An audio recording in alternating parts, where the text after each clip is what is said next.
안녕하세요. 토방김 사장입니다. 여러분의 토방에서 머리를 식혀드리고자 준비한 분석입니다. 유로파리그 경기로 준비했으며 분석 시작 전에 구독과 좋아요는 저에게 큰 힘이 되니 구독과 좋아요 한번 부탁드리겠습니다. 모든 경기를 분석하지 못하니 꼭 알람 설정을 해두시고 긴급하게 올라가는 영상에 대한 분석과 정보 및 결과 예측을 놓치지 마시기 바랍니다. 이외 더 다양한 경기의 배당 추적과 분석 및 결과 예측이 필요하시다면 고정 댓글에 링크로 연락 주시면 더 많은 도움을 드릴 수 있도록 하겠습니다. 금일 경기는 베티스와 맨체스터 유나이티드의 경기입니다. 베티스는 비상에 걸렸습니다. 현재 화면상에는 센터백 펠리페가 표기되어 있으나 햄스트링으로 인해서 이후 대표팀 경기 출장을 위해서 휴식을 취할 가능성이 매우 높다는 것입니다. 현재 화면상 이글레시아스의 출전이 기록되어 있지는 않지만 이번 경기에서 이글레시아스의 출전이 이루어지지 않을 가능성이 그리 높아 보이지는 않습니다. 그리고 카르발로가 돌아왔다는 점에서 위안을 가지게는 하다만 이번 경기에서 극복할 수 있을지는 의문입니다. 거기다 이미 1대4로 1차전 참패를 기록하고 말았고 이번 경기에서 3점을 극복해야 하는 입장에서 메뉴의 라인을 뚫어낼 수 있을지도 걱정입니다. 거기다 메뉴는 브라이턴의 FA컵 일정으로 주말 리그가 연기되었고 이번 경기에서 체력적으로 걱정할 필요는 없어 보인다는 것입니다. 지난 경기에서 카세미루가 퇴장을 당하며 메뉴가 무승부를 기록하고는 말았으나 리그에서의 퇴장이다 보니 이번 경기에서 출전이 가능하고 사실상 스쿼드에 있어서 메뉴가 운영하지 못하는 라인은 없을 것이라 보여집니다.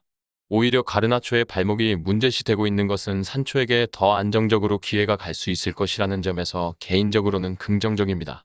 물론 이번 경기도 핵심은 단 3명입니다. 페르난데스와 안토니 그리고 레시포드인데 현재 화면상에 레시포드의 이름이 없다는 것은 조금 충격적이지만 이번 경기에서 출전하지 않을 이유는 없다고 보여집니다.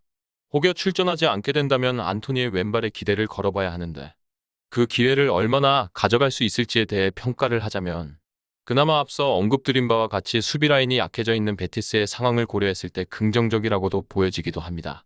거기다 최근 득점력이 감소하면서 3경기 승리를 기록하지 못하고 있다 보니 메뉴를 상대로 득점을 다시 기록할 수 있을지는 의문입니다. 하지만 현재로서 우리가 걱정해야 하는 것은 메뉴의 스탠스입니다. 최근 유럽 대항전 2차전 분석을 계속 진행을 하면서 언급드리는 부분은 역시나 리드하고 있는 팀의 경기 스탠스입니다. 1차전 점수차가 그리 크지 않은 팀들에 대해서는 전혀 우려할 바가 없는데 이 정도 스코어 차이가 났을 때는 확실히 분위기가 달라질 수 있다는 것입니다. 그렇다면 전반전에 메뉴가 득점을 하지 못하고 0대0 상황으로 후반전에 들어서게 된다면 사실상 맨유에게 승리할 수 있겠다는 기대를 가져갈 수 있는 시간은 15분 내지 20분 정도밖에 없을 것이라는 것입니다. 교체로 그간 피로도가 있을 것이라 보여지는 레시포드와 페르난데스 그리고 수비 라인에 변화를 줄 수 있을 것이고 그렇다면 맨유의 승리를 예상하고 접근한 채 경기를 바라보는 베터들에게는 잔인한 후반 막바지 경기 양상이 될 수밖에 없을 것입니다. 결국 필요한 것은 전반전에 맨유의 득점이라고 할 수 있으며 그에 대해 가장 중요한 것은 화면상에서처럼 레시포드가 빠지지 않고 정상적으로 출전하는 것이라 할 수 있겠습니다. 그리고 우리는 배당을 살펴봐야 합니다. 현재 맨유에게 2.05의 초기 배당률이 설정되었고 이 배당에서 배팅 시 기대 승률은 49%인데 이번 경기의 데이터를 기반으로 한 통계적 승률은 35%로 그리 높게 평가되지 못하고 있습니다. 오히려 베티스의 승률이 39%라고 말하며 이번 경기에 변수를 두고 있습니다. 실제 양팀 득점 가능성도 1.70 배당으로 열려있고 0.5점 기준에서 플러스 핸디캡이 1.85로 정배당이 책정된 것을 본다면 메뉴의 정배당 접근이 상당히 위험해 보이는 경기인 듯합니다. 현재 bet365에서는 메뉴에게 2.05의 배당률을 유지하고 있는데 다른 업체들은 배당 상승선이 이어지고 있습니다. 하지만 해외 전문 매체들의 예상은 여전히 맨유의 우세에 있는 경기입니다. 개인적으로도 메뉴가 레시포드만 정상적으로 기용을 한다면 맨유가 굳이 질 이유가 없는 경기입니다. 그런데 마샬의 복귀가 이번 경기에 이루어질 수 있을 것이라는 말도 나오고 있고 베고르스트가 출전이 이루어졌을 때 최근 조금 페이스가 올라오는 듯하긴 하다만 효율성이 떨어지다 보니 득점력 감소에 대한 불안 요소를 무시할 수 없다는 것입니다. 즉 변수가 있는 이번 경기는 배팅에 있어서 조금 도박수를 둘 필요가 있습니다. 초반 메뉴가 한 점을 넣는다면 사실상 8강 진출에 대해서는 어느 정도 확정적이게 될 수 있다 보니 경기는 템포가 느려질 수도 있습니다. 그리고 왜인지는 모르겠다만 베티스의 이글레시아스도 화면에 나와 있지 않다 보니 개인적으로 무조건 출전할 것 같은 이 마음을 조금 더 흔들기도 하는 것 같습니다.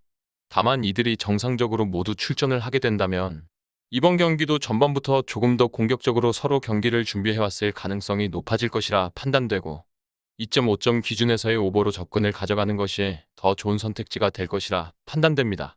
굳이 메뉴가 2대1로 앞서는 상황에서 한 골을 먹어도 문제가 없다 보니 후반 결국 베티스가 홈에서 무승부를 이끌어낼 가능성도 있기에 이번 경기는 승무패로 접근을 고려하기보다는 오버로 접근을 가져가며 배팅을 마무리 지을 것입니다.